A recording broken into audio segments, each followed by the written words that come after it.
I have a feeling that Kente is going to have opinions, and I like that. Yeah, Kente, I got a feeling. Yeah, Kente, and we need those opinions. You know, I mean, Nikki's in here. Hopefully, a couple other folks shoot through and give their opinion. They will.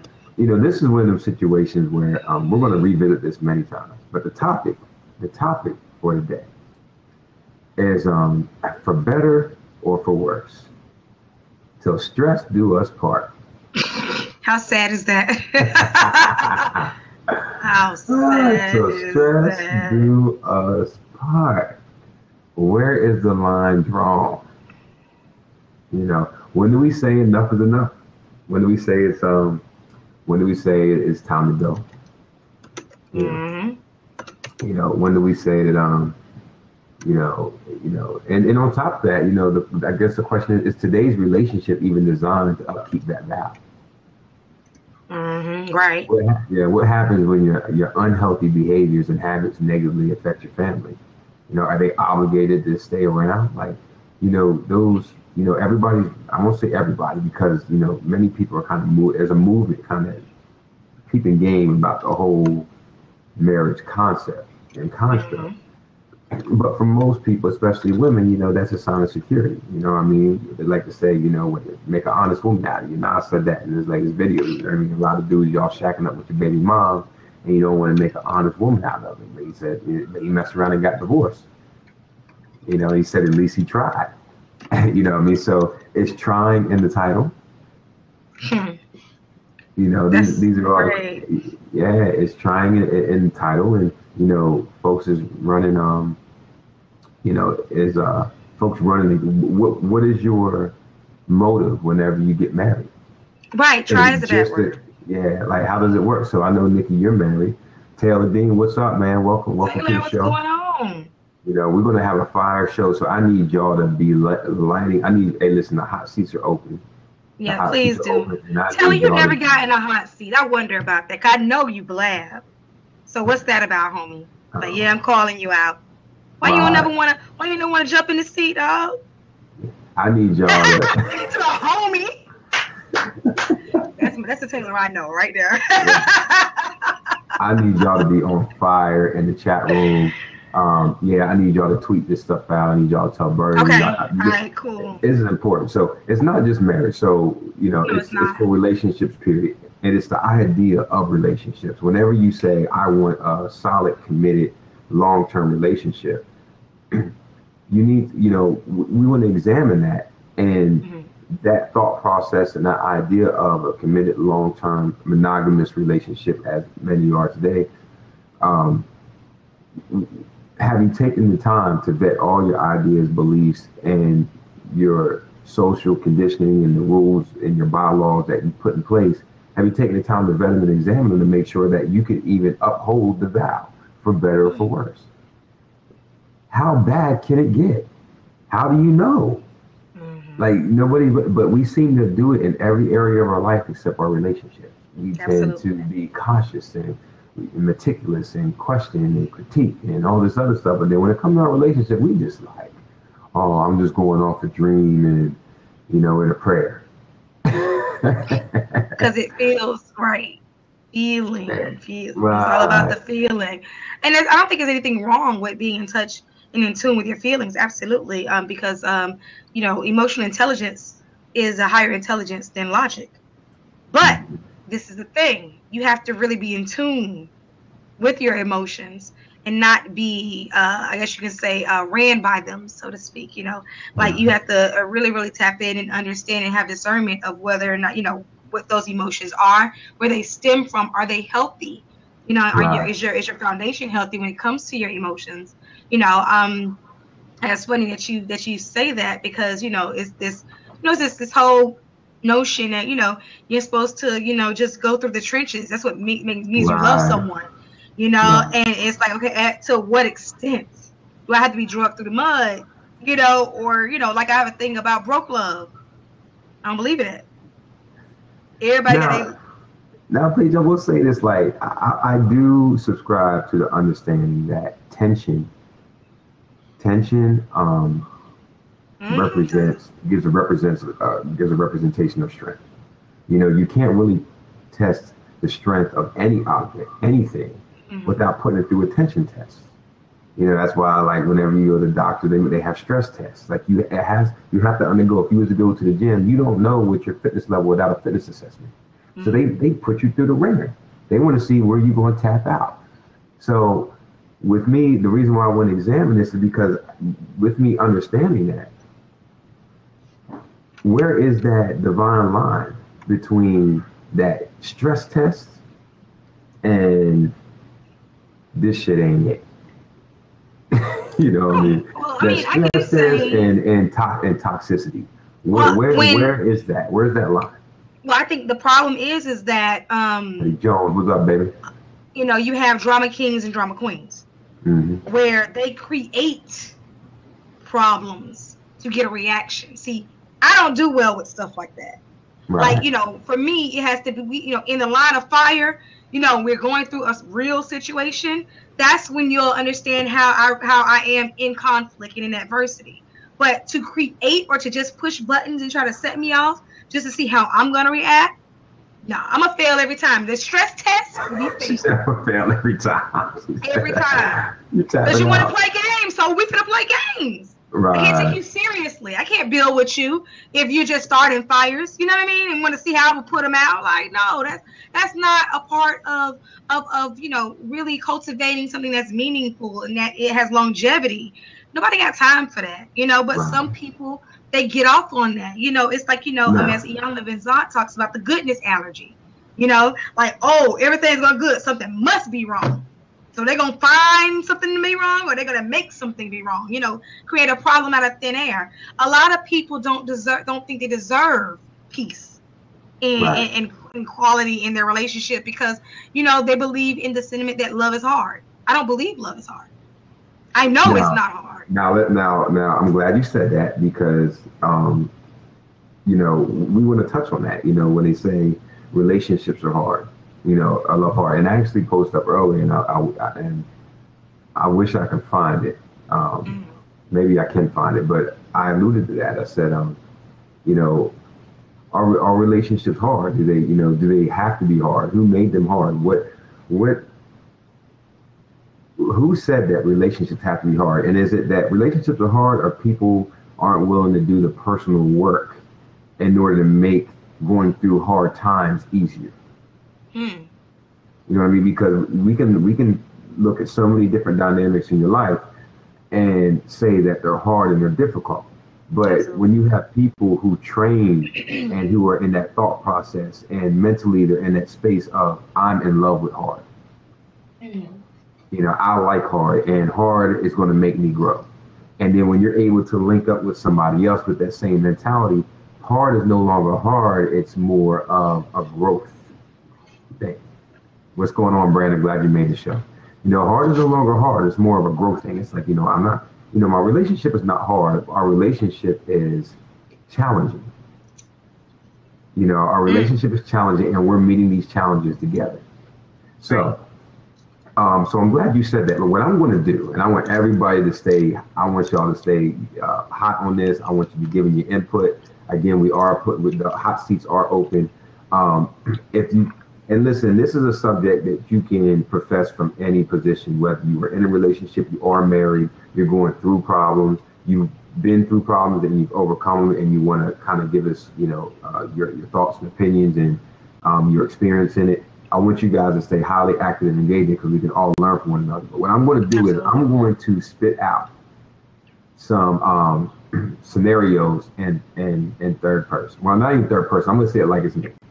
So I'm going to be talking to you, Paige, and I want y'all to chime in on it. All right. So, Paige, apologize to Kill because you my girl right now. Apologize to Ray because you my girl right now. All right. You my boo. All right. Okay. All right. It's gonna be fun. All right, Paige. I am not the same person I was when we first met. I'm not bad, but I'm not attracted to you anymore. My change no longer fits your idea of the person that you want to be with. But like me, but I like me. I like who I am. I like who I became. So since I don't fit your idea, why are we still together? we're together because I'm anticipating and I'm hoping and holding on to the anticipation of you going through a phase and you returning back to the person that you were once before, you know, especially in the event that, you know, I'm really not clear on who I am, then I could find it very hard to take you seriously. So I'm going to keep holding on, and that would force your hand to let me go, because if it's left to me, I'm not going to let go, because I'm still looking for the person that I fell in love with. I know he's in there somewhere. I think we've all done that. Person started changing. I like the coach's answer, but I want you to give me the personal answer. You my girl, you're not my coach, and I just told you that I like who I am, and who I am doesn't fit your idea of who you want me to be. Oh, and I recognize that. So why are you still holding on to me, girl? Why I'm still here? Why don't you let me go? Why are you still holding me in this? What's going on? You know you don't like me. I'm not holding you here. We just coexisted. That would be my answer. If you don't really want to be here, you do have the option to leave. No matter how much you. I want to be here, babe. I want to be here. I want to be here, but I want to be me while I'm here. But who you are no longer fits what I need. So therefore, I take care of you. I mean, everything you need. If you need something fixed, I got it. And you know, the kids, I'm with you. You know, I'm cooking dinner, I'm helping out with meals and stuff around the house. Like, what you talking about? What do you need? I'm always open to give you what you need. So what do you need? I'm not saying what you need. Because the things that you value, that you feel that makes you valuable to the relationship, is not the things that not the reasons why I fell in love with you. Well, damn. So that's all well and good, but what about the intimacy? What about the attention? What about the care But it's not consistent. So therefore, it seems as if it's only done because it's a condition of what I want you to meet. I want it to be because that's what you want to do. I want to do it. Not because I expect it. I want to do it. I'm down. I do. I'm down. I just like who I am. So I'm a nerd now. I like to read now. Before, you know, I wasn't a reader, so I didn't have really deep conversation that we was able to chalk it up about bullshit and Real Housewives of Atlanta. I don't like that shit no more. I want to talk about Deepak Chopra, you know. But you know, I like me now. So why you don't like me? Because it doesn't match my personality. It doesn't match my concept of who I should be with. You know, just like how, you know, you want to, you know, still be with me, but I don't match, or I don't reflect back that new light that you have, because of the fact that you are, you know, you've changed. I am still steady and still, you know, pretty much the same way in a lot of my ways, you know. So you probably don't have a problem with me as long as I let you be you. But I got a problem with you in this new you that you are, because it's not familiar, it's not comfortable, and I want my old boo back. You want the old boo, even though the old boo is not. I've evolved from him. I don't like him. He's not as good as who I feel he is now. That's who you want. So where we at right now? So we stay together. We roll. We roll. We roll. All right. So that's what it is. So do y'all agree with that? Is this something that we can fix? Or is it not something we can fix? And just for y'all, listen, I'm loving the people tapping in. Chocolate Fruit, what's going on, girl? Yeah, Chocolate Fruit, it goes down in the DM. What up, girl? Mr. Messy at it again.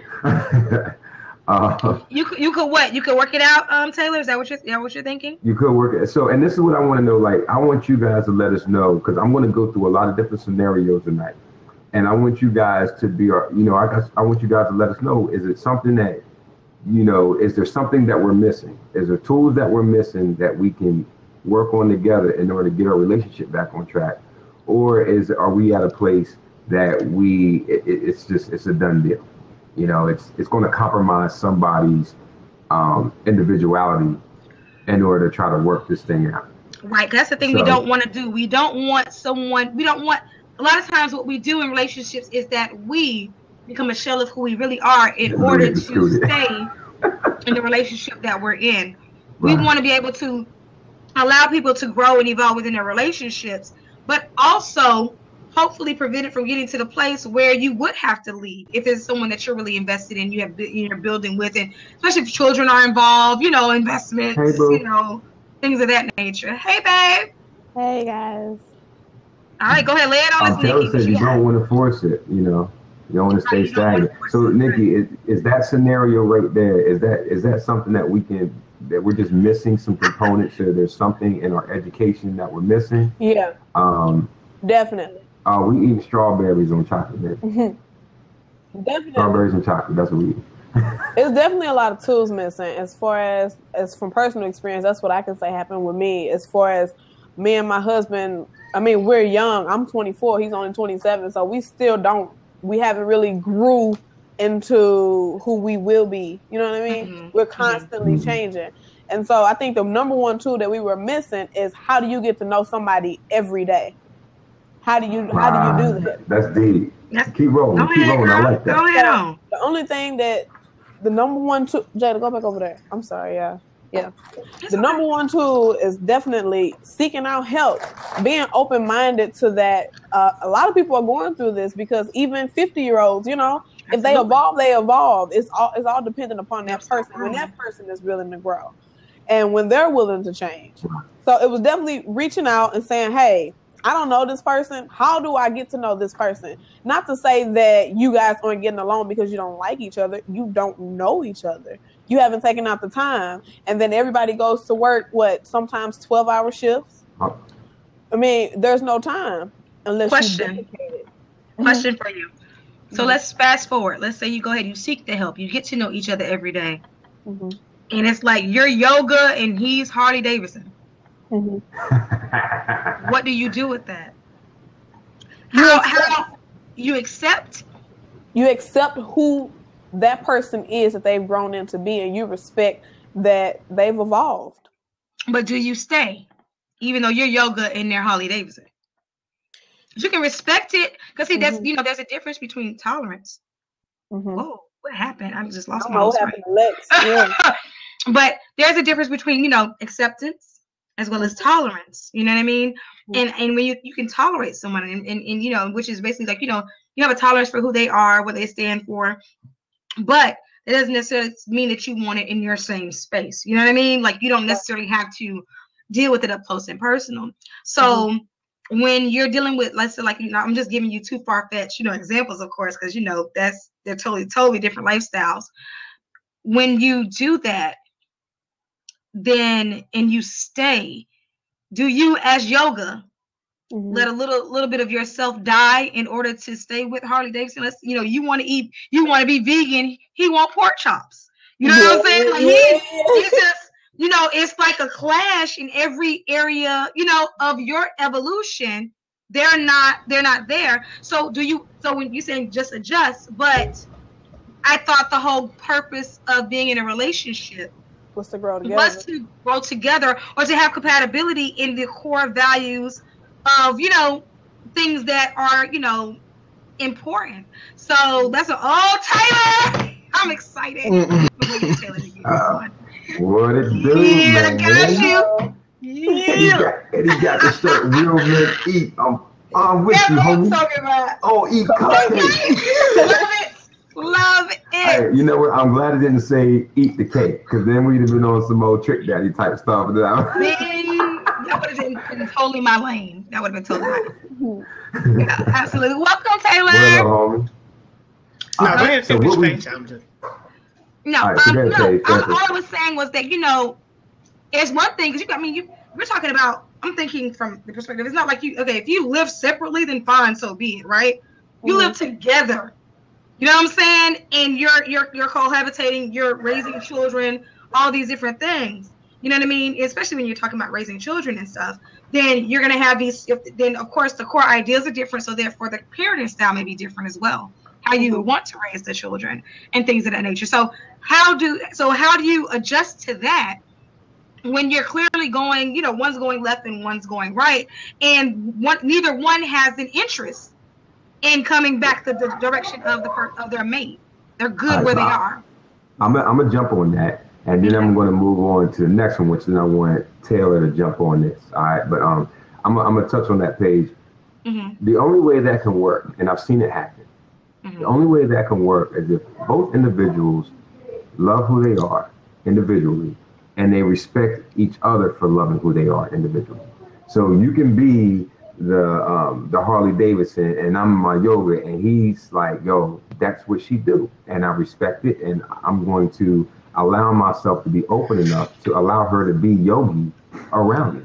And then she does the same. I'm going to allow him to be Harley Davidson around me, because I don't need him to confirm me. I don't need, because a lot of us, we don't like to admit it, but a lot of us engage out of loneliness. You know, out of insecurities. Like we, you know, human nature is, I need somebody to join me. That's why you have churches and all this other stuff, and, you know, these social constructs and these boxes that we stick each other in, because we're going to find somebody who matches our idealism and our thought process, and then we're going to try to bring them in and be like, oh, you my peoples. You know, because, you know, it gives you this sense of, you know, camaraderie. You know, you don't feel alone, and people are often afraid to be alone. So that could work. You can have two people that are completely opposite if they don't feel the need to make their husband or their wife their void filler. Just like you say in the last show, Paige, you said, you know, your love floweth over. Absolutely. You're full already, and it flows over. So if I'm not void of anything, I don't need you to fulfill it. So therefore, do you, homie? You know, and I'm going to enjoy you being happy. But doesn't that defeat what you guys are talking about, you know what I'm saying, like the team dynamic? Because when I think about a relationship, right, it's, you know, yeah, there's only a certain amount of I'm gonna let Taylor jump in. There's only a certain amount of do you, homie, because we gotta do us. You know what I mean? So well, when I say do you, homie, meaning is like in terms of, you know, your interests, you know, your. Now I will agree with you, Paige, is that when it comes down to vibrating on the same level, I'll give you an example. A pro athlete, no matter what sport they're in, can vibe on the same level because of the work that it takes to get to that level, to be a pro athlete. So if you're a pro football player and they meet a pro baseball player, they can talk, and they can be like, yo, the journey to get here was ridiculous, but they play two completely different sports. So they're going to be able to vibe based off of the work that it required and the mentality that it required in order to get to that place. That's where you unite and you have relatability, is in that work and that evolution. Y'all may not be doing the same physical things, but you guys understand the internal things that it took. Right. Right. Somewhere, and that's what I'm saying. There has to be something there, you know. And so if the core is like this, then it's like, absolutely. Okay, so then how is the foundation going to be secure if, you know, the foundation is like this? You know, it's landed. Well, I'm going to lean towards this. I think that if the core and the foundation is not together, then the relationship is not a relationship at all. Just exactly. Like you said, it's y'all keeping each other company.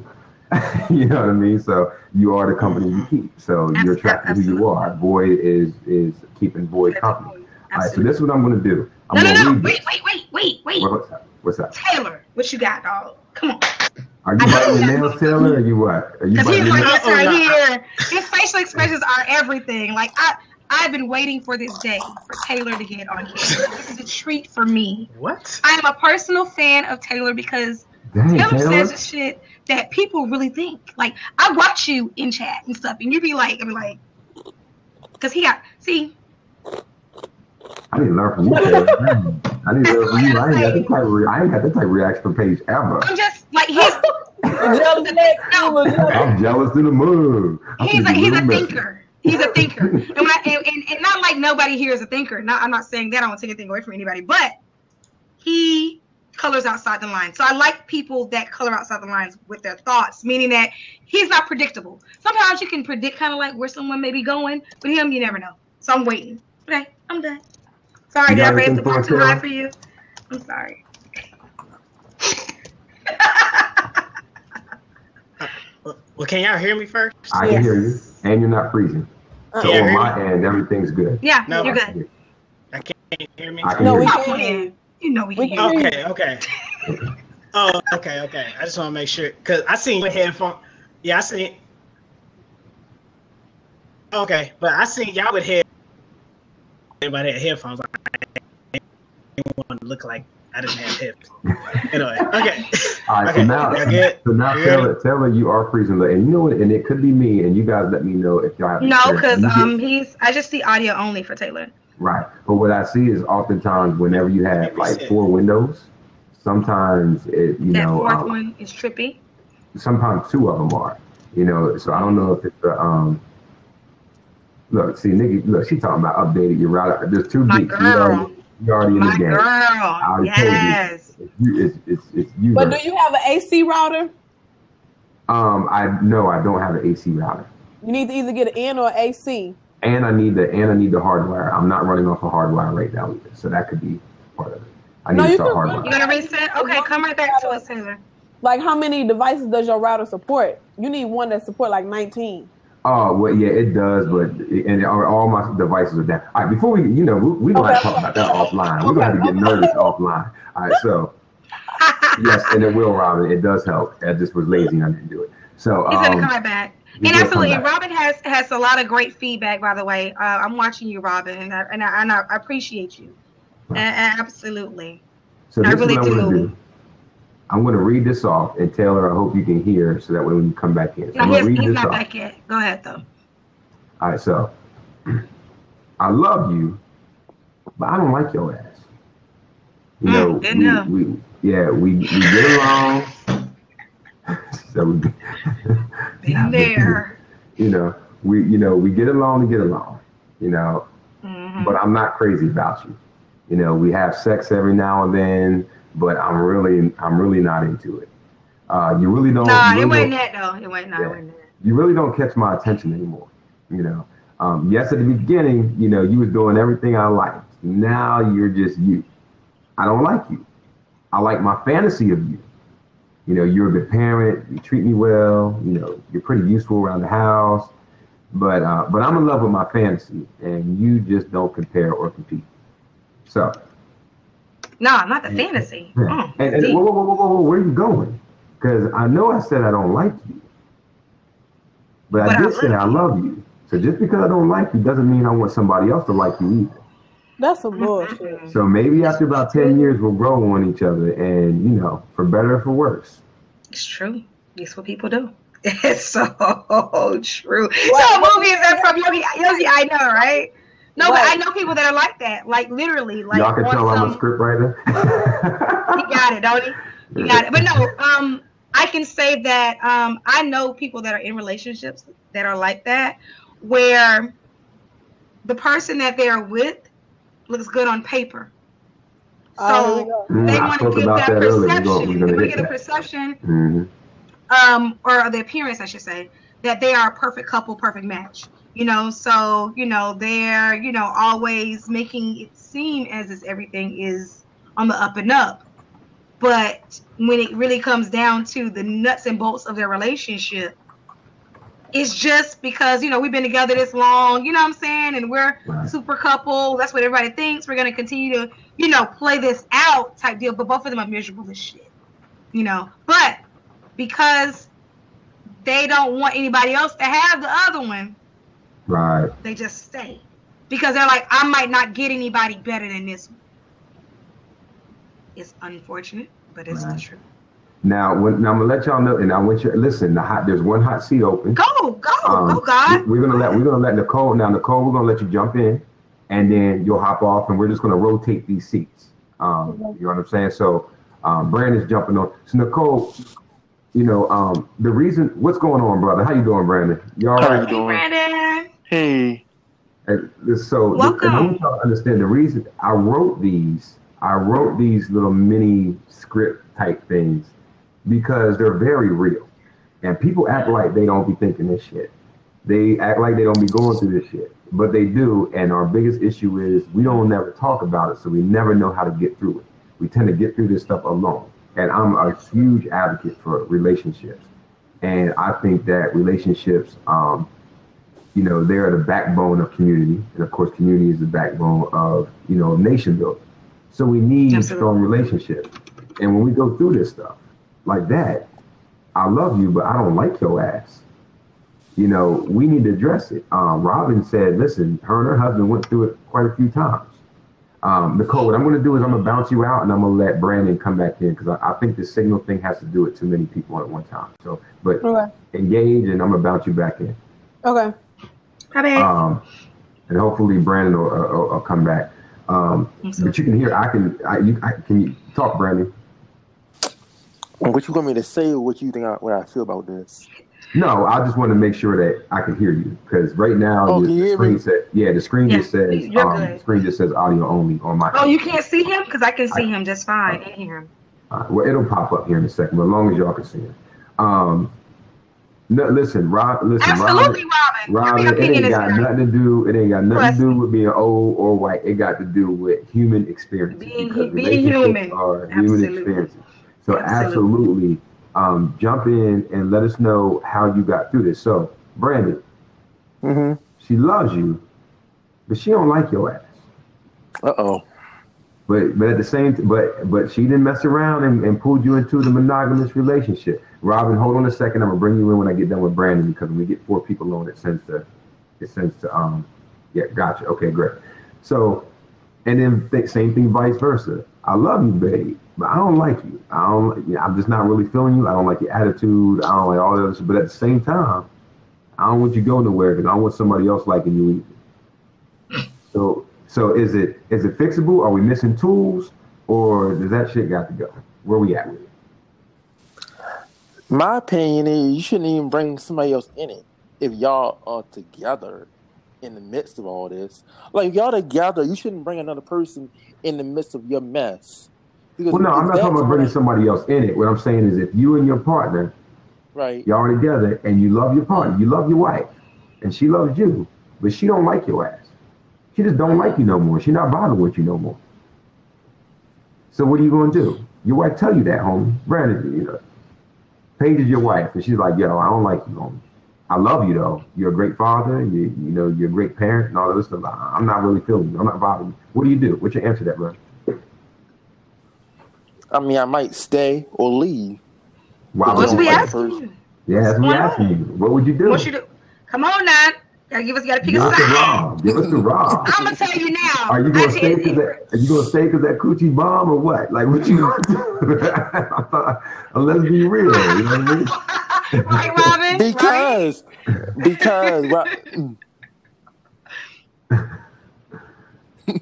Well, I say I would stay because they probably see something inside of you that you never showed yet, vice versa, or what you never showed before, but they thinking that you're better than somebody else that they never seen, or that person, or they don't like you at all, but they love you in the middle of all the situation.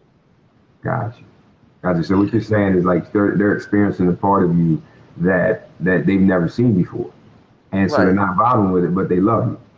Right. All right, but they love you. I got you. Okay. All right, I can vibe with that. Good input. I appreciate that. Listen, we're gonna drop you out, Brandon. And I'm going to go further on that too, because I like that. We're going to go a little deeper. We're going to bring Robin in, because Robin said that she's actually been through this before. So Brandon, make sure that you stay with us, man. I was sticking to you. I am. Absolutely. Thank you for jumping in the hot seat, love. Appreciate you. Absolutely. Okay. All right, Robin, my girl. Robin, the old white lady now. Well, thank you. My hair's a little messy today and stuff, but hey, you know what? I say old only because you guys are really much younger than I am. How old do you think we are? I want to say late 20s for both of you. Thank you. I appreciate that. I definitely appreciate that. I'm 45. We're definitely in our mid-30s. I'm gonna be a grandma this year, so Really, congratulations! Congratulations! Yes, thank you. I have twin grandbabies on the way. So, so now you get to piss mom and dad off by letting them do all the stuff that they trying to. Yeah, you're gonna get them back. So. That's exactly. I'm gonna pay my son back for all the strife he's caused me all these years. So Robin. Yeah. Listen, I'm anxious, and I want you to kind of let us know, because I hope that, obviously you said you want to tap in, but I hope I've hit a really hard chord when it comes to relationships. I love you, but I don't like you. And off topic, but that's a really hot accent behind you. But thank you. That's awesome. From my husband. Tell us your experience. How did he even get there? I want to know how it got there. How did it get to the point where it's like, I don't like you? Was it more him, or did you do some self-reflection to find out it was more you at the moment, and you just wasn't vibing with yourself, which reflected on him? And then how did you guys get through it? It was both of us. You can't blame either one because it's a partnership, and so everybody has to take ownership of their part of it. Whether or not someone is doing something really, really wrong, and the other person isn't, but they're not doing anything about what else is happening, then that falls equally on their head, right? So for my husband and I, we're very different people, opposites attract kind of thing. That is my husband and I. And he was very subservient to me when we first got married, which was nice for a while for me, right? I'm the queen, right? But after a while, it got a little old after a couple of years. And I was like, hey, I need you to, fight back sometimes. And stand up, be a man kind of thing. And so we got through that point. And then we've had a lot of other ups and downs and stuff. But there has been many various times throughout our relationship, and it'll be 24 years this February that we've been married. I've known him since I was 16, actually. We were just friends first in high school. But we both have gotten to the point where we don't like the other person. We always have loved each other as people, as human beings, as someone that we've been in a relationship with and cared about. And that's what's carried us through those really hard times. But what it's really taken for us to make our marriage a really good marriage, which is what I would call it now, is that we both had to work on ourselves individually. And we still are. Both of us still go to therapy. We see the same therapist, actually, individual. She doesn't usually do that, but it's been a really great experiment for her because she hears both sides of the same story from different viewpoints, and she has to kind of figure it out. And that, so it's really interesting, but I have to work on my stuff, right? So all of my issues, my trauma, my weaknesses, my strengths, all of that, I have to work on my own. My husband has to work on all of those things on his own. It's only once that you do that and you love yourself and you can deal with your stuff, then you can make a strong relationship. Right. So Paige was saying about the relationship being like really off kilter. But that's the thing. It's really off kilter because everybody has to work together. They have to work separately and together. Right. If you have a machine and like if you have a car, right? And the wheel is, broken, whatever. The engine may still run, but the car is not going to go anywhere if the wheel is broken. Right. So it's that same kind of thing, is that everything has to be working together. But it's that love as a human being, not the in love part, that saw us through all of these tough times. And we really are just getting better and better and better as we go. And that's emotional and sexual and everything else, all of those things combined. And you just get better and better as long as you're willing to work at it. I'm getting all kinds of freezing. Me? No, you're good. All right, because Paige, I see you fine, and Lex, I see you fine too. So no, you're good. Keep I can hear you fine now. What happened is y'all. I see audio only on both, but I can hear you fine. So keep rolling. Okay. So, but I mean that I think that really is key. And do I think that everyone should stay together? No, it's not the right answer for everyone. Sometimes there are things that we just can't get past, whether it's our own stuff or not. But it really is our own stuff. If we can't get past what the other person is doing or has done, and you try to get help for it to figure out why it has hurt you so badly and why you can't get past it, then you should leave. Also, if you're in an abusive relationship, leave. Done. Absolutely. Done deal. Get out.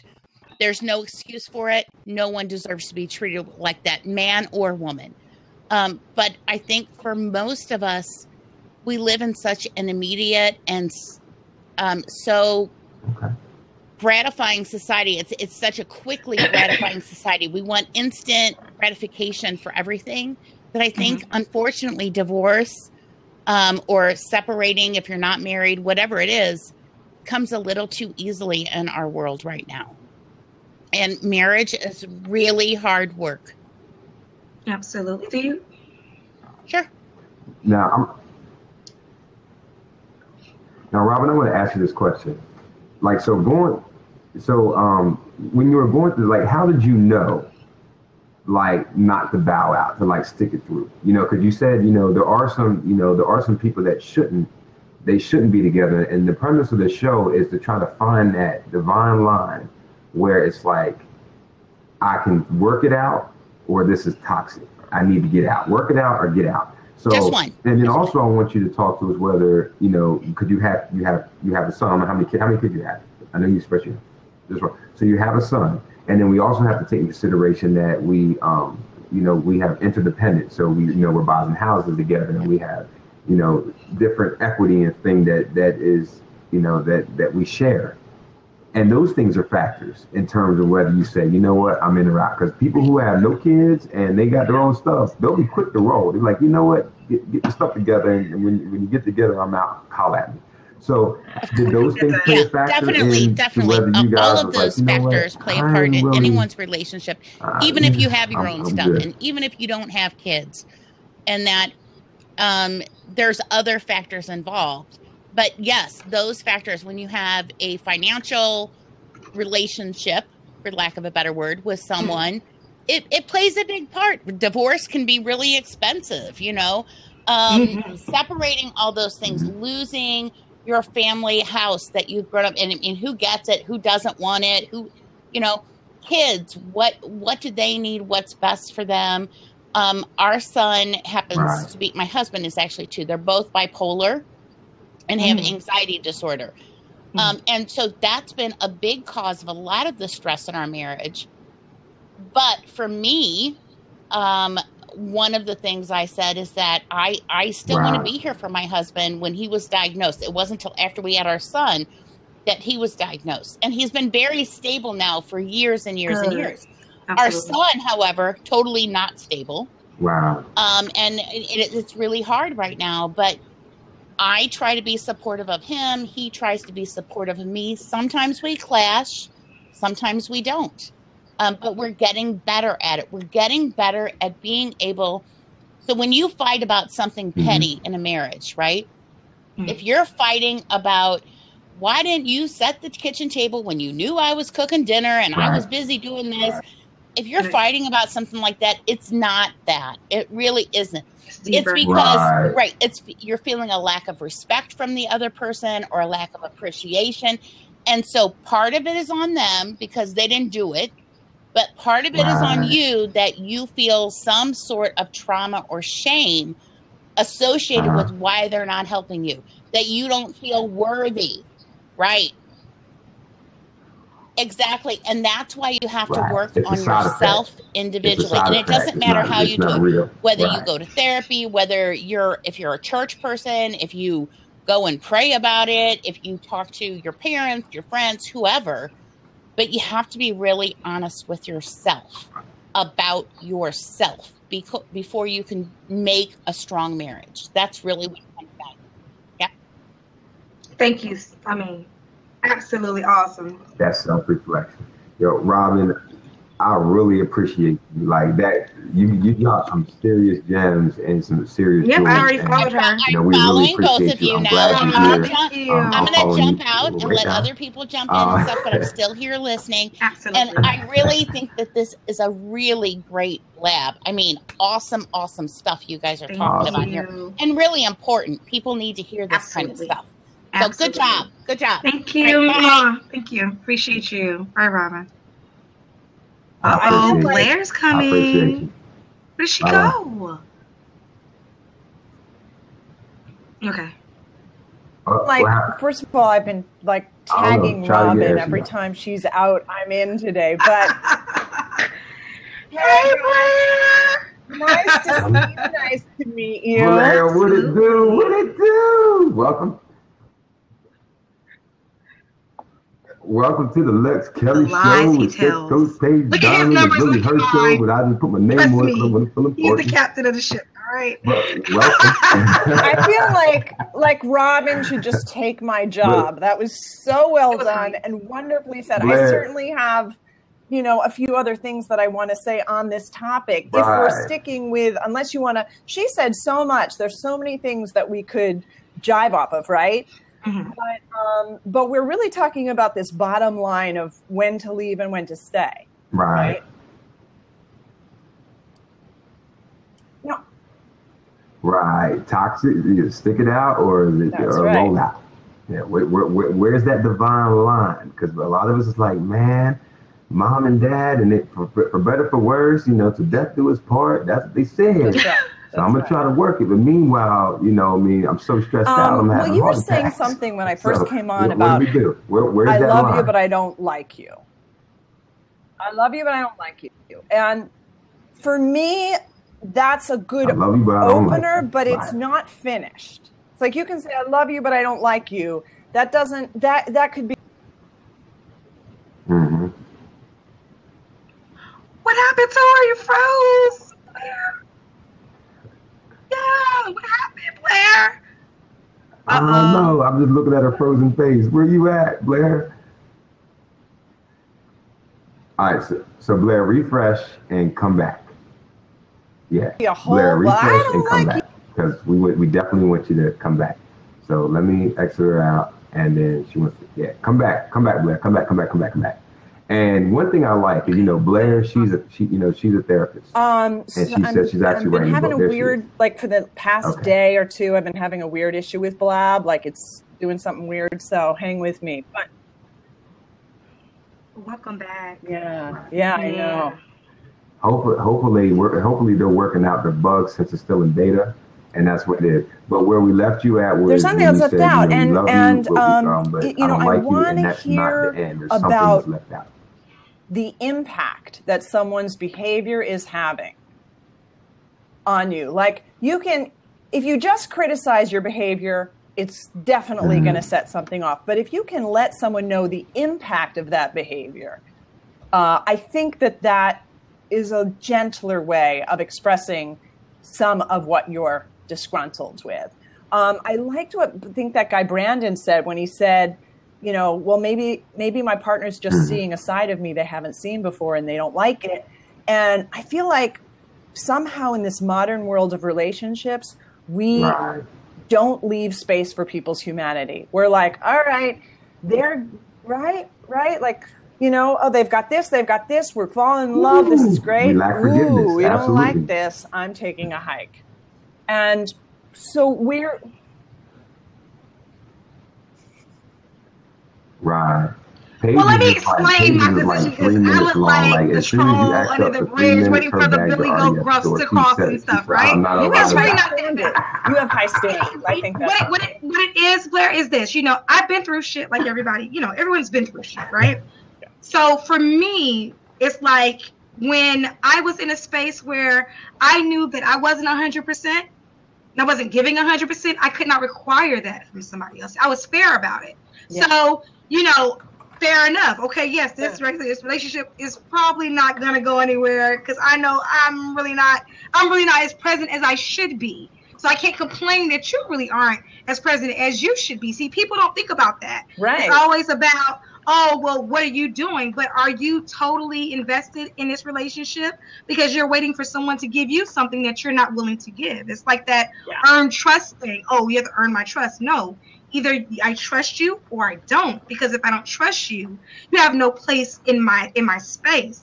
So because I've been through the shit, and I'm at a place where I'm peaceful alone. Mm-hmm. So if I am going to invite you in my space, you have to come with peace, because I'm cool with peace in just Paige. So therefore, my tolerance level is very, very low, only because of the fact that I do believe that once you get to a certain place within yourself, as far as when you work out your kinks and you really understand who you are, and without judgment, because sometimes we judge the little things that we have, and we are very hard on ourselves. But I don't think me and Lex were talking about this last night. It's about not finding the perfect person, but finding the perfect person for you. And so I'm not going to hold somebody hostage that's not perfect for me when somebody could be out there that's perfect for them, and vice versa, because I'm selfish and I don't want to be alone. And I don't want you holding me up from opportunity from someone that's going to fit me. So no, I'm very big on the art of surrender, because I think that that's the only way that you get to what you want. So I also hear that you have been through it enough times to really know what you're willing to tolerate and what you're not, which is an incredible thing to know. You're not saying, I'm not going to date him because I don't like his shoes. You're talking about specific behaviors that you require to be in an equal partnership. And that is different. But let me just answer this question, and then I'm done. Then I'll get up. Okay, so you stay. All right. And I want to make space, but here's something that I don't hear people talk about a lot regarding when to stay or when to go. We've talked about, and Robin said very clearly how much work relationships can be at times and how fruitful that is. I think that that work goes in cycles. Every time a transition happens, you get a new job, you move in, you have kids, any of those transitions will require a degree of work, and things will be stressful and rough. It's after that period of work, if you don't come back to that loving place bigger and better, you start to have a problem. I agree. So here's how I like to define it. Everyone's different. You can't be in relationship with someone who's exactly yourself, and those differences can cause tension. Mm-hmm. Do those differences make you lonely? What's wrong? Are you lonely in the differences with you and your partner? If the answer is yes, you've got a problem.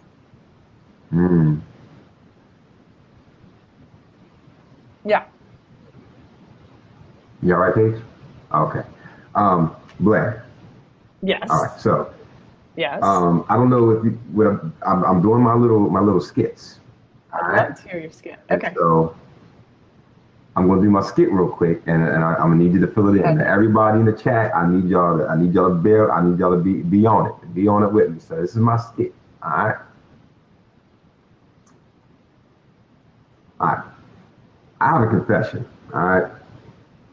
Before I demanded a monogamous relationship and marriage from you, I was in a relationship with hurt, pain, insecurities, mommy and daddy issues, bad self-esteem, and who was the other person? An unstable belief system. Yeah. I was in a relationship with all of them before I demanded a monogamous relationship with you and asked you to put a ring on. So I want to tell you that I never really broke up with them. Surprise. And I have some more interesting news. I happen to love them more than I love you. But wait, I still want to be with you. The thing is, I just have to run everything through them first before I can do anything at all with you. So if you can deal with that and understand that, just know that anything you say, I got to run it through them before I can listen to it. And everything I say to you, I got to run it through them before I say it to you. So I don't want you to be frustrated. And, and I promise, when I get to it, I'll work on breaking up with them. I just need you to be patient. If you love me, you'll stay and you'll deal with it.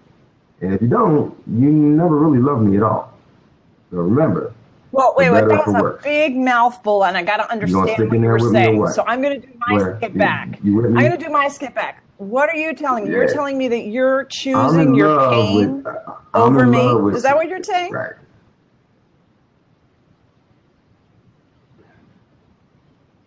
I'm telling you, yeah, I'm in love with them, and I ain't broke up with them, and I just need you to roll with me for a while until I decide. What's the indecision about? Like,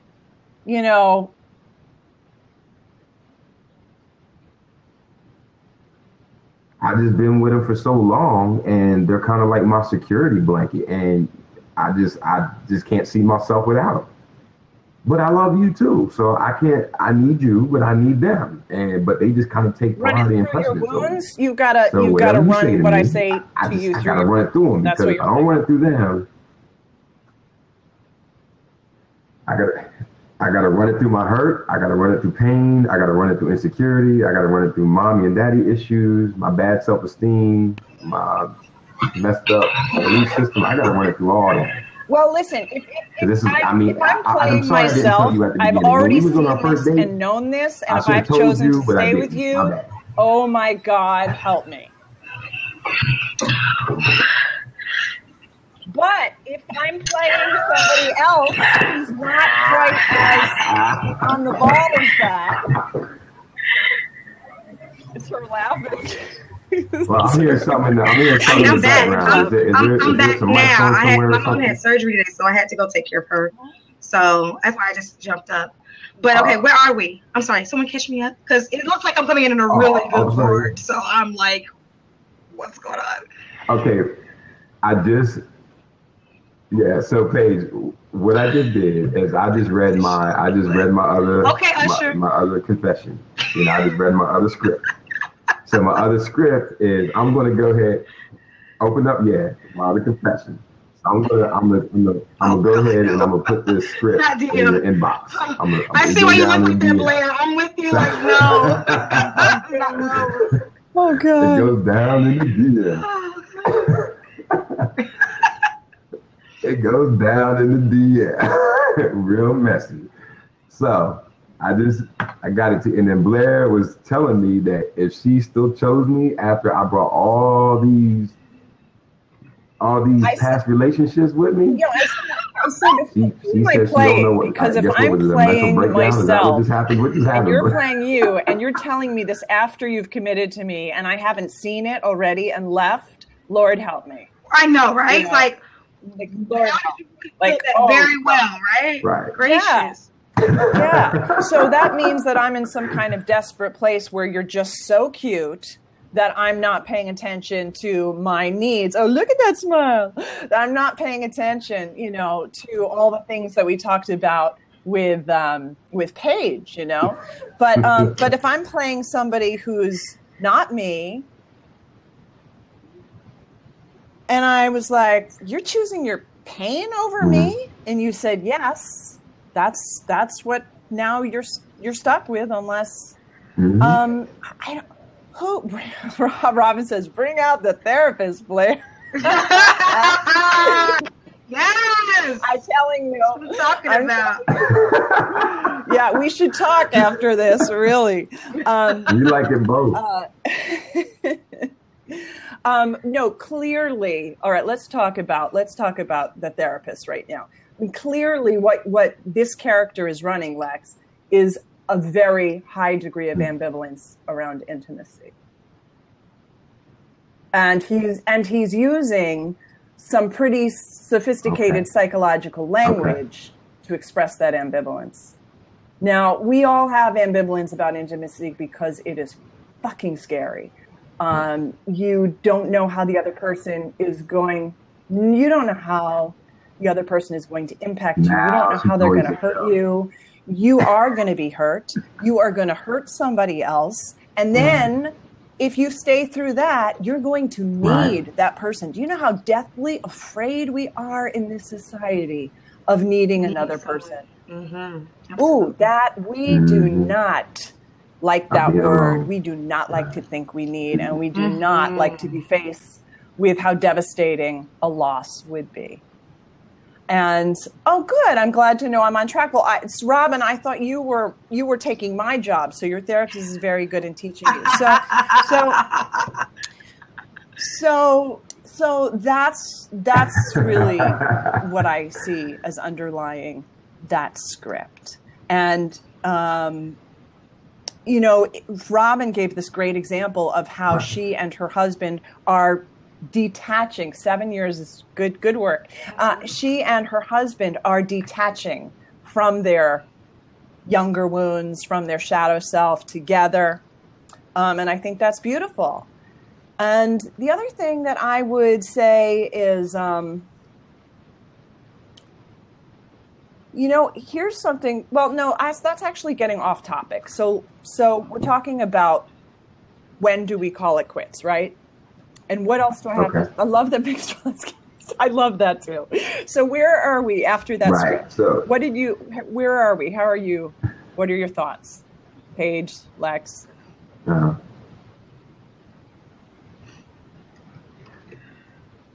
Okay, so after the script, so let me just, how I wrote the script and the language I wrote the script was, I wrote it in a way to where if people spoke what they were really feeling. Right. Because oftentimes, like you said, we deal with the side effects of these underlying issues.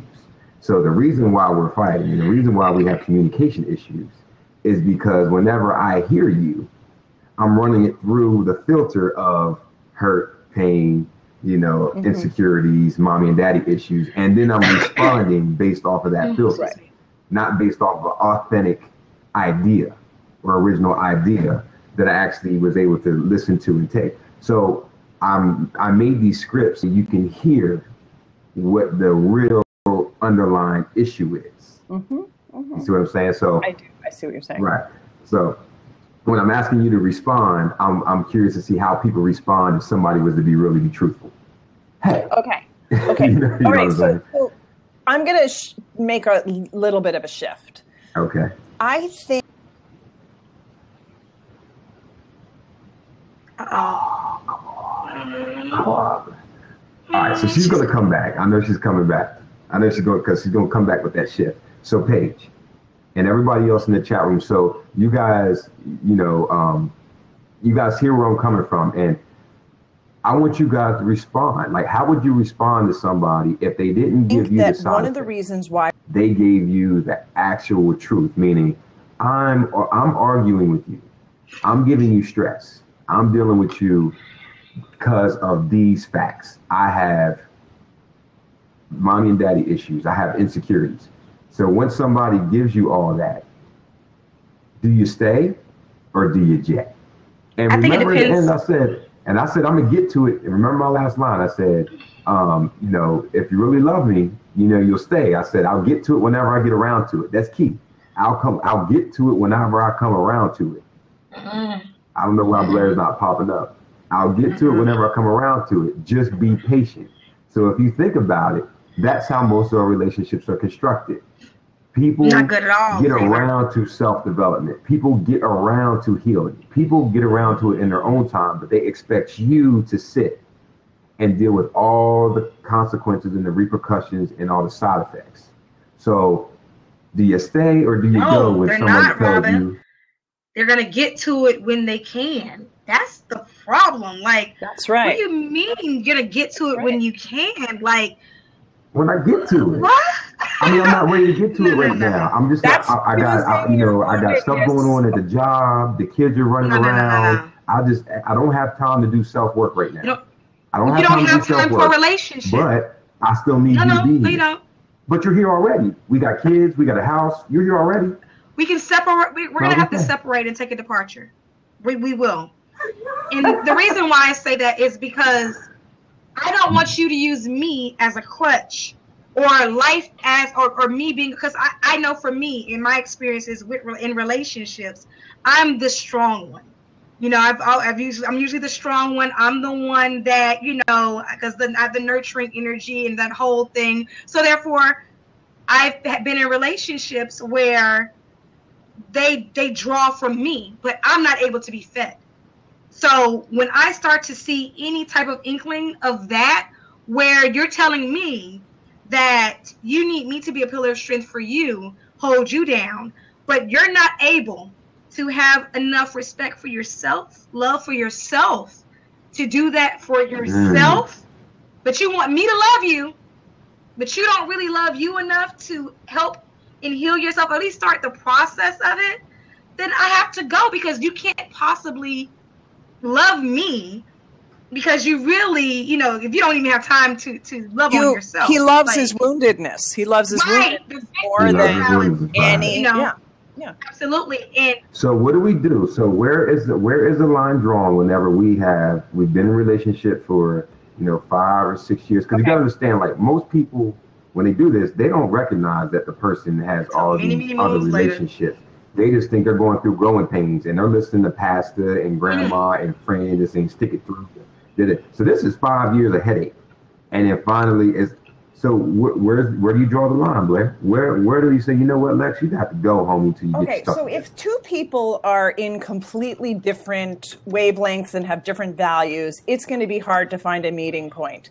But here's something I'm going to say that probably you haven't heard before, and I hope that whatever's been going on with my computer and Blab doesn't cut this one off, because this one I think is unique. Okay. I think that couples get together and think that love is what the relationship is about, that loving feeling. What is it about? You need to, and we don't have this in our culture, we need to have discussions about what the relationship is going to be based on. What are we going to unite around, and why? And why are we going to do it together rather than alone? And these are the kinds of discussions. I love your reaction, because this is my book page. Yes, honey. Where's the book? I just want to say that, let me, I am following you. The book, yes, I would need it in my life, because you're absolutely right. Like, I come from a train of thought of, I look at my relationships as a partnership. I don't look at it as, the whole glitter and unicorns and puppies and ice cream and all that. I don't look at it like that. Right, the rom-com. Right. I don't look at it that way. I think that when you're in a relationship, at least for me, I'm looking to build. I'm not because you can sleep with anybody. You can go on dates with anybody. A relationship, when I attach myself to you, attach yourself to me, it's supposed to be for something greater than just the mediocre BS that you see on television. That doesn't get it for me.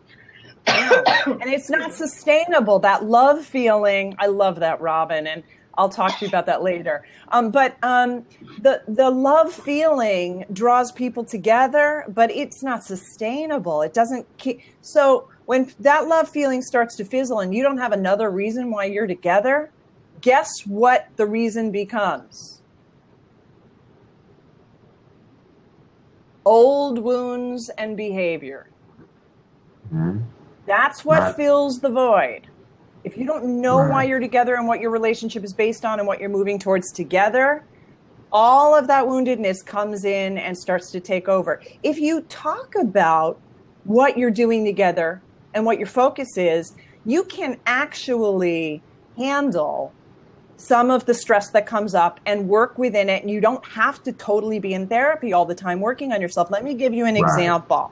If you are going to create a family and that's your mission with somebody, if you're like, all right, this is why we're together. We're going to raise kids and we're going to do that thing, and then you get to talk about how are we going to raise the kids? What kind of family do we want to have? How do we want to express ourselves with the family in the world? And you have those kind of conversations. When those kids are acting up, when somebody's sick, when people have special needs or they get kicked out of school, there's something to come back to. You're not just going along and doing the family thing because you're on autopilot. I've talked a lot. I got a little bit off there, but you get the gist here, that the task that you have together helps center you and can become bigger than the woundedness that will take over if you don't have it and you're not clear on it. Absolutely. Absolutely. Blair, you're championing the game. I'm so glad. Is this your first time on the show? First time. Oh, yeah. Is this your first time? So you're stuck with us, right? So you just kind of have to see it. So it was like, yo. You're so stuck with us. Thank you. Definitely come back. Hey, listen, everybody else, I want y'all to continue to blow up the chat room. If anybody else want to get in the hot seat, I got one more script. Lord help us all. Let us pray, y'all. Let us pray. But I got one more script, but this script I'm gonna leave for Paige. Oh. So Brandon, hold on a sec. I'm gonna leave this script for Paige because I love how Paige is gonna give it to me. Oh, yep. Just hold on to your seats, folks. All right. So here's a script. All right. So listen. When I leave the house... Oh, you started off wrong already. Hold on, wait a minute. You got to start all over. Because, my breath, the energy just overtook me, and I didn't like how that felt. So, okay, we're gonna do this again. All right. You ready? Go ahead. When I leave the house, I show everyone else who doesn't care about me the best of me. When I come home, I show my ass. So if you love me, why you can't just accept it? You said for better or for worse. Okay, so the whole thing is in regards to, I don't even know what to go with this because like it's so many. Like for one, let me say it again because I want a direct reaction from you. I want coaching. I want it. You gonna get it. All right. All right. Well, when I met you, you gave me your best. So why now that we are together, I am supposed to subject myself to your worst? And why do you feel comfortable with giving me your worst if we are in a relationship together and we're supposed to be building? Why is that okay for you to give me less of you because you expect greatness from me? So I'm supposed to go ahead and continue to be great while I allow you to be less than great towards me and in our home environment and what we're trying to build. Because then now it seems to me as if you're a fraud. Because you're giving everybody else a persona of who you are, but in behind closed doors, you're somebody else. And I always believe that you have to be who you are when no one's looking. That's who you are in your relationship. So if this is who you are in your relationship with me when no one's looking, then this is really who you are. And I've been bamboozled, because you showed me something else, and that's how we got here. That would be my answer to that. So let me play devil's advocate. I agree, Taylor. Like that's emotional and spiritual abuse. Absolutely. Let me play devil's advocate, because I agree with you, Paige. I'll play devil's advocate. What I'm doing is I'm showing you the worst of me, but what I'm doing is I'm showing you that I love you because I'm willing to be vulnerable in front of you. But when I'm out there in the world, I ain't willing to be vulnerable. So vulnerability equals being worse. I put up this persona. Yeah, my vulnerability is, my pet peeves. My vulnerability is my stress. My vulnerability is, hey, I'm just on my shit today. And being on my shit is you just happen to be the one to catch it, because I know because we have so much time invested that you're gonna hesitate to get rid of me. So that's why I give you shit, because I know if I go anywhere else, I'm either gonna get smacked, punched, or fired. But when I give it to you, I know you're gonna hesitate, and it's gonna give me enough time to clean it up after I've been already hurt. And the reason why you believe that? You know the reason why you believe that? The reason why you believe that is because you don't think I respect myself enough to walk, and you don't respect me enough as an individual to put your best foot forward. Because your vulnerability does not have to be your worst. Let me call you back. It's like your pet peeves does not have to be your worst. It's all about delivery. So if you're telling me that you're giving me your worst, then that means that your whole aura, your whole way of dealing with me, in the way that you even present whatever you're going through to the outside world, in the inner turmoil and strife that you may be having, you're presenting that to me as if I'm your enemy. And I believe that your home is where your peace should be. You have to fight the world and everyone else out there. You should not have to come and fight with me. I'm not your competitor. I'm not your enemy. So if you feel that you are laying next to your enemy, and you feel that you think that is okay, you think that it's okay to treat the person that you so-called love less than strangers, then the problem is not with me, it's with you. And I have to check out. Ooh. All right. Robin, where you go with that? I'm tagging Robin in right now.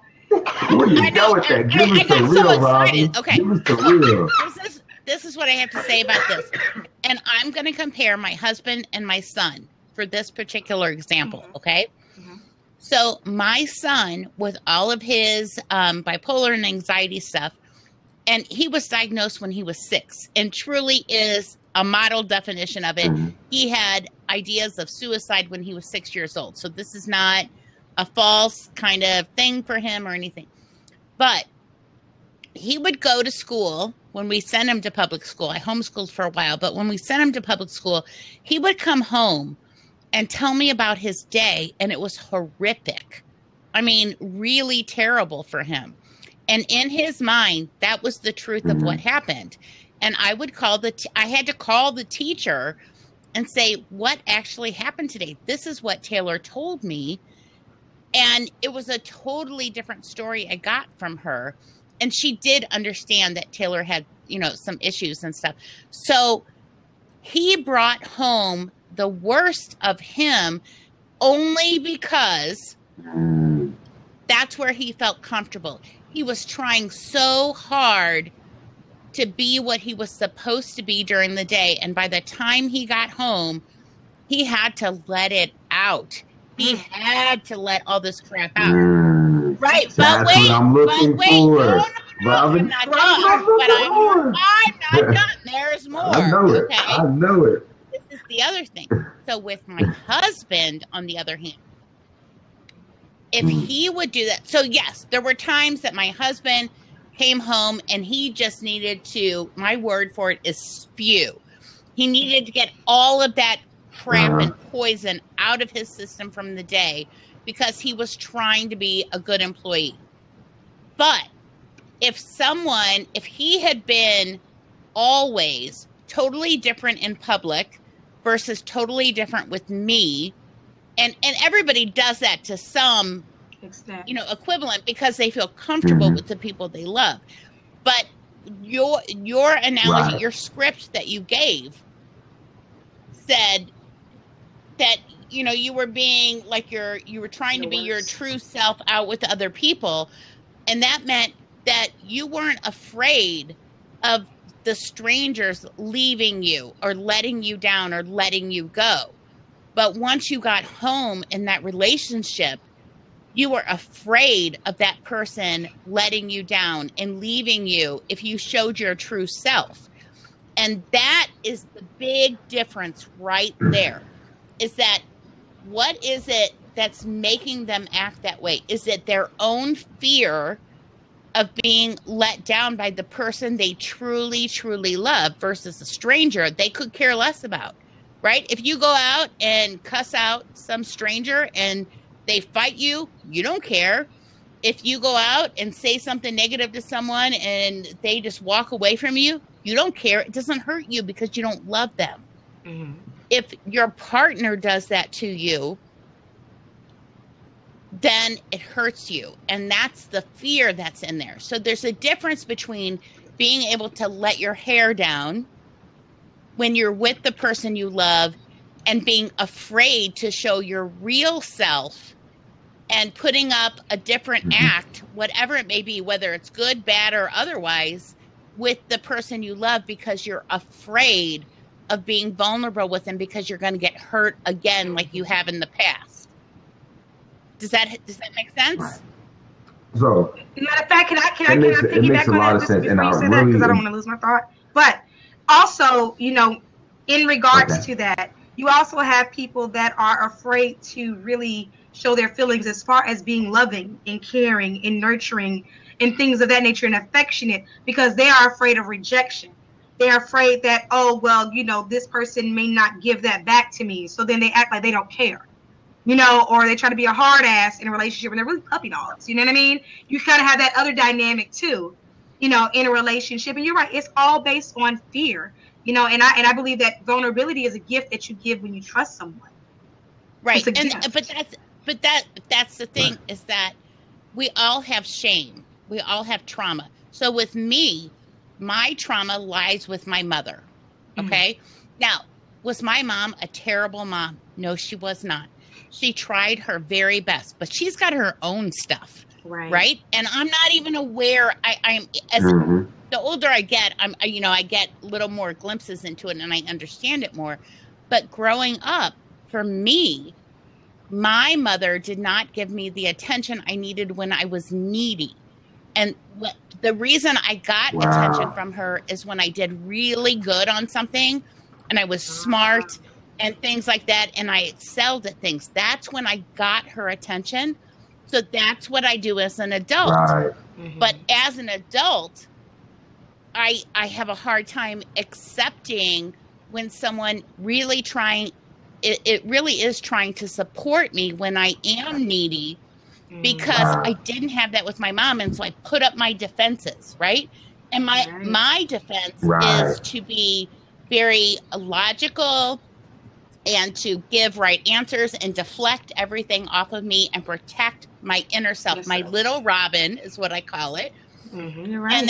And so that's the thing, is that we all have something like that. And for everybody, it's different. And like I said, you don't have to be an abused child to have stuff like that happen to you. My mother was not in any way what society would call abusive. She really has always tried her best. And I know she loves me. She just has a hard time showing it. She still does to this day. But that's my stuff I have to work on now. I can't change her. Absolutely. Right. And you know, and so the golden question is, knowing, you know, even though you recognize those are things that you have to work on, if those things, because you know you have actions and reactions, consequences and all that thing. So, you know, if those things create an environment that's uncomfortable for your partner, because you know everybody has different ones, when does that partner say, you know what, enough is enough? Because, you know, time's one thing we can't get back. When enough becomes enough, there's two things that I think. Number one is if your partner is not working on themselves. Absolutely. If you can't see that they're not trying, if you can see they're not trying, then it may be time for you to walk away. If they are trying, that's when you stand there for better, for worse, that kind of thing. And you say, I'm going to try my best to support this person because they're trying to better themselves. They're trying to figure out what happened. The other thing is, I lost my train of thought. Oh my gosh. You're talking about two things, and I said it earlier. Oh my God. But I think that probably is the real gist of it. And this is what I do in therapy. I start to talk about one thing and I'm like, oh, that's the whole thing, right? So that really is it. If the other person is not willing to put the time and effort into themselves, and you can be supportive, you can try to push them a little bit, you can try to encourage them and be patient with them, then you've still got a marriage there or a partnership. But if they're not willing to do anything, and if they say, Lex, when I get around to it, no. I can't. No. At my own speed. It's at my own speed. I'm not really concerned about the effects it has on you. It's bullshit. In my own comfort that I'll get around to. That's what? Now you're on the show. You know, when people cuss, you know you're on the show. That is, listen, that's your rite of passage right there, Robin. Welcome. Well, thank you. I didn't know I needed it. No, and that truly is the thing with my husband and I, is that when he was first diagnosed with bipolar, right? He struggled with it. He went on the medicine the doctors prescribed him. Then he went off the medicine. Then he self-medicated with alcohol for a long time. Then he went back on the medicine and he went back and forth. But what I understood of him during that time is that he was trying to figure it out at least. And he was still going to the doctor and stuff that really wasn't helpful for him at the time, but he was still trying. He was trying to figure it out. And so I was there for him. And the same for me. So I gained a lot of weight after we got married. So I've lost 137 pounds so far, right? Ooh, thank you. Congratulations. Thank you. Awesome. But my husband never said anything negative to me about my weight when I went up and up and up and up and up. But now, after I've lost the weight, he can tell me that, you know, I wasn't physically attracted to you then, and I wasn't connected with you then because you just had so much shit going on, right? Mm-hmm. But when I said to him, honey, I think I need to do this to help me lose the weight. Can you please go with me? He said yes. He did not hesitate. He did not do anything, and he's been nothing but supportive ever since. Awesome. That's awesome. Right. My man. My man. We are, and y'all working together. That's the thing. Hey, Work together, and you have to be supportive of the other person while they're trying to figure their own shit out. That's it. If they're trying to do it, you don't leave. If they're not trying, they refuse to try, even if, I hate to say it, they cannot try right now, then you do have to protect yourself. And that may be the time for you to get out. And so that's the big question you were asking today, and I hope that answers it. Robin, you're awesome. Good stuff. Thank you. I'm gonna jump off. Unless you have questions, or no, I can jump off. You're golden. Okay. All right. I'm still listening. Don't worry, I'm not going anywhere. Oh yeah, you're stuck. You can't leave us. Okay. Harris. Where we at? We got another hot seat. I got one more script. Let me just say this right quick. I just want to say to everyone that is here with us, is watching this, and maybe watching the replay, just thank you. Because when you're dealing with, situations, because relationships are delicate, and a lot of people don't want to talk about their shit. Relationships is our shit. And that means whether it's your relationship with yourself, whether it's relationship with your parents, your friends, your significant other, your children. Relationships are very, very guarded, and a lot of people, they kind of like coast through them, but they don't really, they don't want to delve deeper into them to make them healthy. So I just applaud everybody who's on this lab for of course voicing their opinions, but also taking in, because I'm learning a lot from you all. Like, I'm a coach, but at the same time, I learn from you, and I hope that it's all about the exchange. It's all about building that dialogue, because as I always say, a quote from Mark Twain, you may be the only Bible someone else reads. So, I appreciate you all. Wow. I mean, good shit, everybody. Rock on, all that good stuff. All right, I'm done. Now you can go ahead, Max. All right, so I got one more, and maybe this should be pointed to you as well. Because you know why he wants. You listen, folks. If anybody, he likes to see my nostrils flare, because he's gonna give me something that's gonna be like, really. For real. I don't take much, so he's gonna give me the crazy ones. Hey, Taylor, jump on. Oh yeah, Taylor, jump on. Excuse me, Taylor, jump on. This was going to be Taylor. This is going to be, and it's going to be a man's perspective. I want to have a woman's perspective and a man's perspective. Because this one right here is dealing. Yeah. So, ladies, I need y'all to be really vocal about this, and I need y'all to be absolutely transparent and blunt. All right, Taylor, what's up, homie? He's like, you got a cupcake? Get you through this one. So, all right, so here we are. So, you ready? Let me get in character real quick. Let me get in character. All right. Right? There you go. Put the face on. All right. My bad. Listen, I know I'm a little bit out of shape. Because that's how I do. Because that's my expression.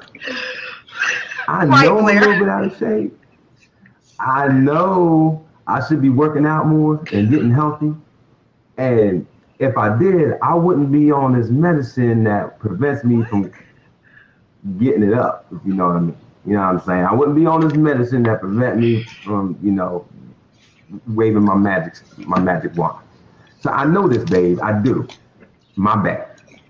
And I'm going to get around to it.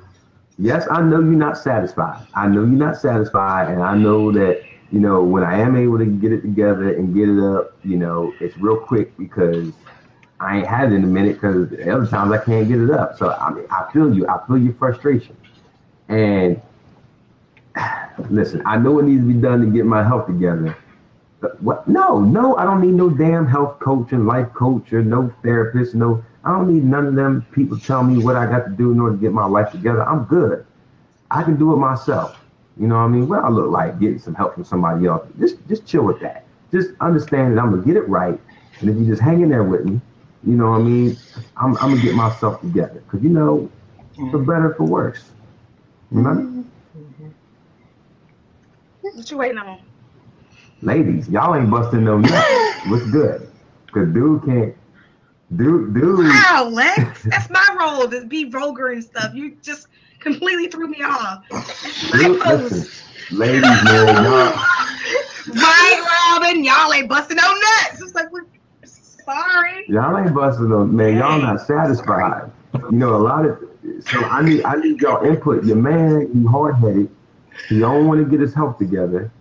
So Taylor, I'm your man's in them. You my homeboy. You know, my wife, man, she over there. Oh, wait. Hell, Coach Nori. Hell to you. Absolutely. Open relationship, boo. Open relationship and hit the gym. And change your diet. Open relationship? Hold up. First of all, that wasn't, open relationship was not in the marital, that when we sat, it said for better for worse, till stress do us part. When we stressed, it's time to apart. Right. Partially. So Taylor, what you say your home? Listen, Taylor, this is what I told my boo, man. I told her, just hang in there with me. You know, I'm working a lot of hours. I got a lot of stuff going on. You know, my baby mom, man, she hit me up for child support and she's going nuts. And I'm on this hypertension and high blood pressure medication. And, you know, they're talking about I have diabetes type 2 and all this other stuff. And my thing just ain't working. And, you know, my lady working out, she looking good. But at the end of the day, I can't do nothing with it. So, you know, I told her just to hang in there with me and I get around to it. I just got a lot of stuff going on. And I'm going to get my body right so I can get off this medication so I can stop doing that. Okay. What you tell your homie? Can you hear me good? Mm-hmm. Okay. I can hear you just fine. Well, first, if it's me and my homie,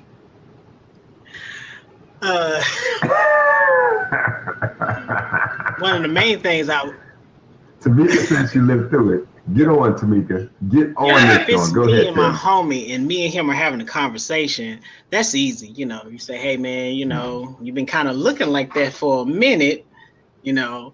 Also, too, you have to put the first step in the effort into if you really want to change. Mm-hmm. Now, if you just playing around and you bullcorn and you just want to be fat daddy all day, and you figure she with me and keep it moving. Not fat daddy. You know the fat daddy, you know, the big old guy that you see. Titties. I know what you're talking about, titties. That's all I gotta say, titties. No. Let me finish. The fat daddy, you know, the mama walk up to the here it is, it's like this. Like, I'm the woman. Hey, fat daddy, you been working all day. You know what I'm talking about. You know, the woman that love her fat daddy because she know he ain't going nowhere, but he a truck driver. He pay the bills. He does what he's supposed to do, and all that stuff. Watch this. Right. Hold tight. Don't get too comfortable, ladies. Hold tight now. Now, here's the other problem with that. Now, if the woman knows that the man has had problem with the weight, how is he being fed? And if you know that your man is having a problem with his weight and you are feeding him, then you should feed him better. And if you know that you've been feeding him incorrectly, then that's your fault because you are the nurturer of the house and you're the one that run the kitchen majority of the time anyway. Because if you are also the woman that tells your man that this is my kitchen, this is what I do, and you don't want him in your kitchen, and you want him to be healthier, you should cook healthier, and you should get rid of the butter, the sugars, the extra grease, and all the other stuff. And also, too, you should also be the woman that don't want him to go out and stop by the fast food joints just to get the kids a Happy Meal and some other things, and you knowing that he's going to get 2 or 3 things or get that 12-piece nugget and large fries. But we don't want to say that. We just tell them to hit the gym, but we all know that gym is not enough. You have to have better nutrition to actually get everything down. Absolutely. Now, I'm going to say this, but we're going to go back to what you said, Kel. Watch this.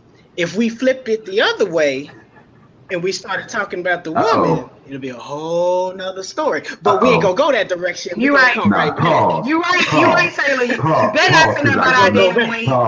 Because we gotta know. You don't say a word about these thighs. Jiggle. Right. Stuff. Right. Hush. Right. Now, here's for me on the inside. Now, I'm not even going to go into this. I'm not even going to do the script, but we just going to throw it like this. Are we going to go to Lex? Are we? Oh, we definitely. Hey, you're right on that, Robin. Taylor done balled out the beam. One time for Robin, because absolutely right. Men like curves, women like angles. Where are your angles, men? Uh-oh. We need angles. We don't want. We don't want. You don't like energizers? I don't want the boobs. I want something with breasts. You want energizers? I'm not a breast sucker. If I'm with a man. Hey, Wiz guy. The seats are open. It's hot seat. So Wiz, if you got a question, jump in the hot seat. You in the game. Yo, Taylor, good information. And at the end of the day, I agree with you 100% that it's his responsibility to get his stuff together, get himself together, so that way he can make sure that his woman is able to enjoy the greatest. But she also has a responsibility. The most of him, whatever it may be. Right, she got the responsibility to help as well. So 100%. So Wiz guy, let me get Taylor, you're awesome sauce. How y'all doing? I want a cupcake now. I just have a. Taylor, you're the bomb. Hair-wise, you're scaring me. You say you don't want to be rude, so I'm gonna enjoy you. I already feel it. So go ahead. No, let it rip. The Wiz guy, what up, homie? Man, why you look like you in a subway station in your living room? Like, I don't understand. He got the hat, the jacket, the headphones. You look like he just came in from outside. So my question is this: Can y'all can hear me, right? Y'all can hear me. You're good. Okay. My question to y'all would be this: How big of effect is culture? I know we talked about weight and just everything, not just the physical health, but maybe the health of the relationship. Mm-hmm. How much does culture play in these relationships? And what would you say to individuals who maybe don't want to break their culture, or maybe that's how their folks may have done it, maybe that's how their family or maybe their loved ones maybe have conducted their relationship that's not really healthy for the relationship, even down to how they eat, you know what I'm saying? Mm-hmm.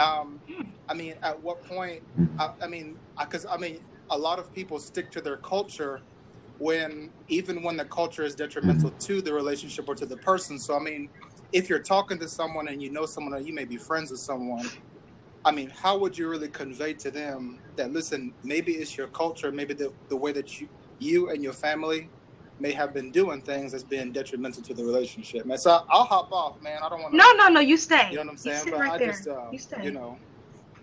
You don't have to jump off. You could. Yeah, no, you don't have to jump off. If you want to, but you're more than welcome to stay. Listen, you gotta understand. You can't go we're making a lot of new friends today, and we're excited. So no, you can't just come on, ask a question, and then go. Nah, don't work like that.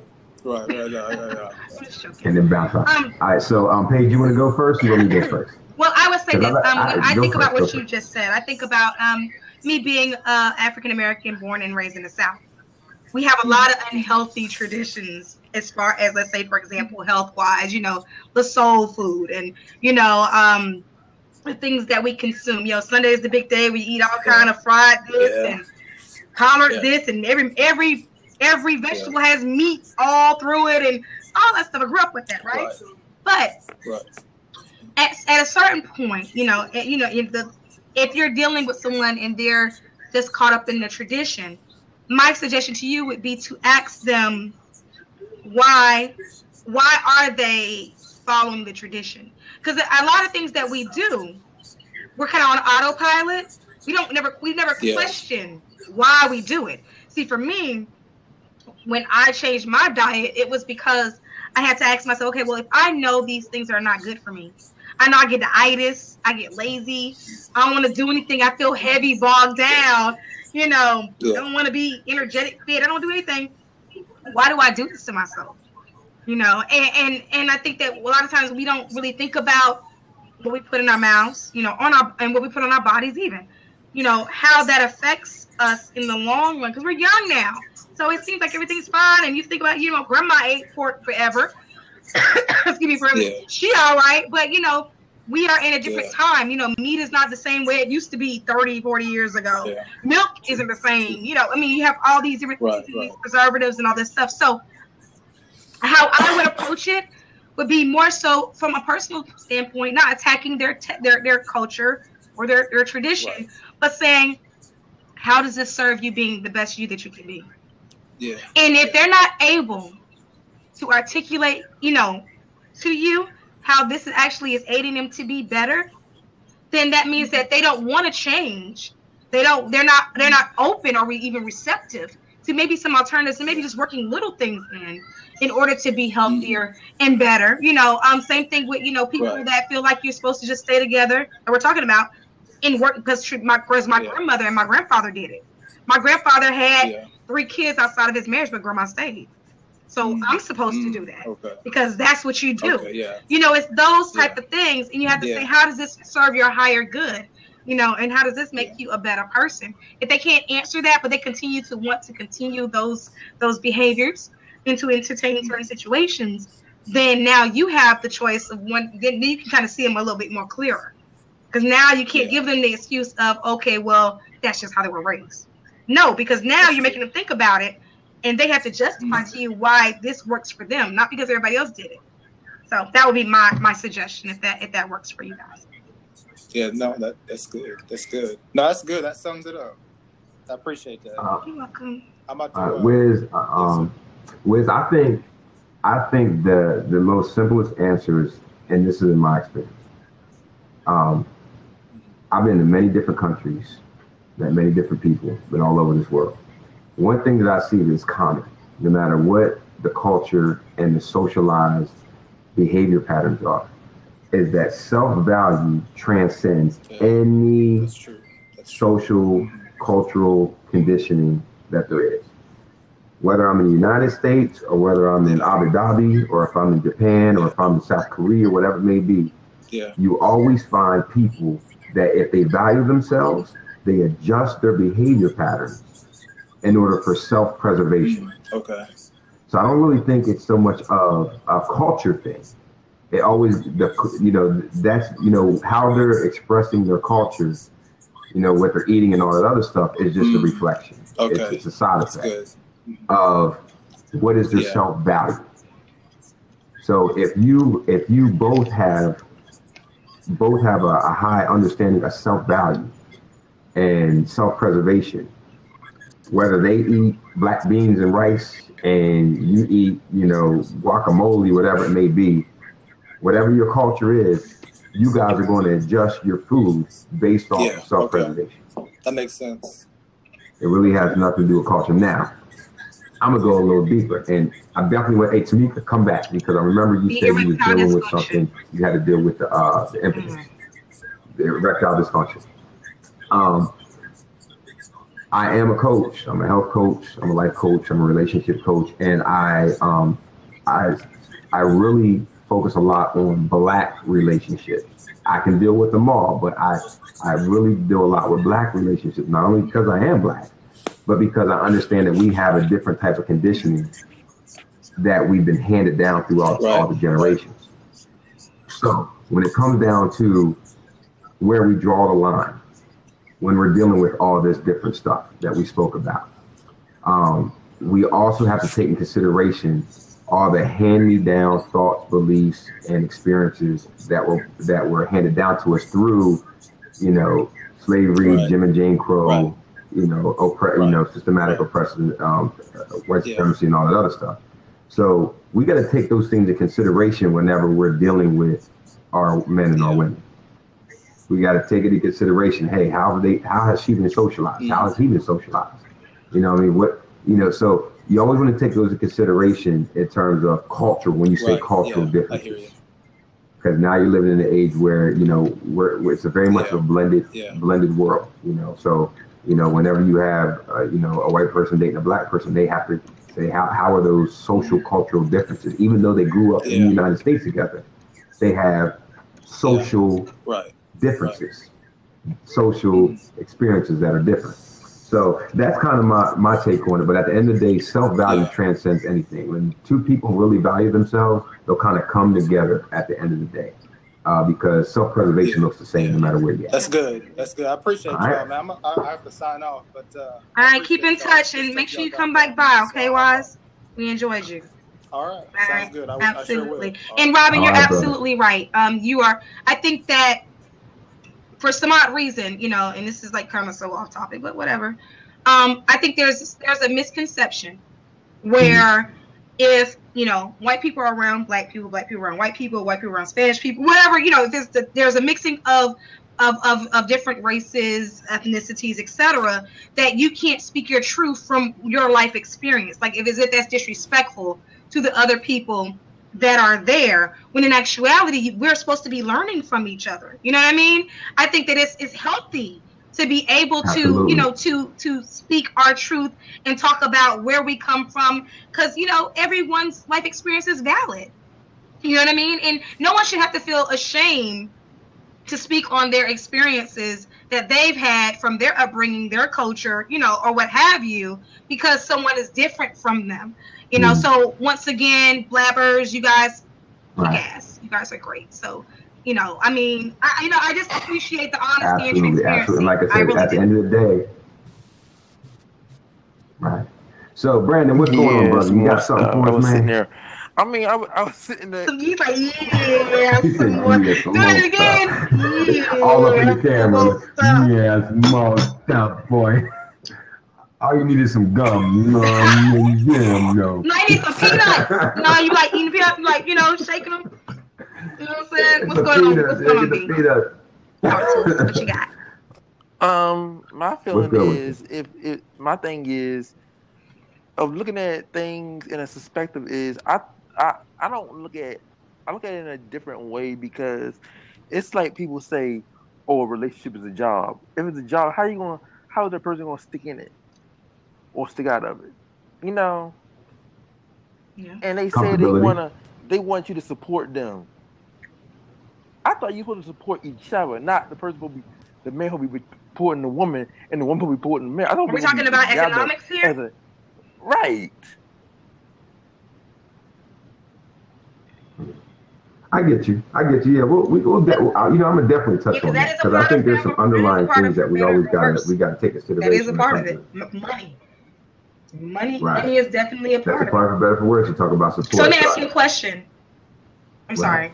All right, so listen. So do you believe, because I think Let's Go know where I'm going to go with this. Do you believe that in a relationship, let's say you are cohabitating, you guys live together, that the bill should be split 50-50, but the man is the head of the household, even though he's splitting everything down the middle, while, let's say, like financially, but he's not picking up any of the domestic things that would be traditionally going to a woman?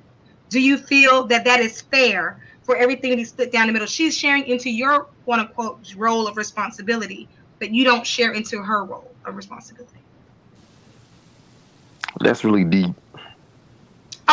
Let me tell you why I asked this, right? Because I have friends that will beat on their chest and I'm the man, but then they'll move with a woman. Right. You move with a woman, want to rent her house.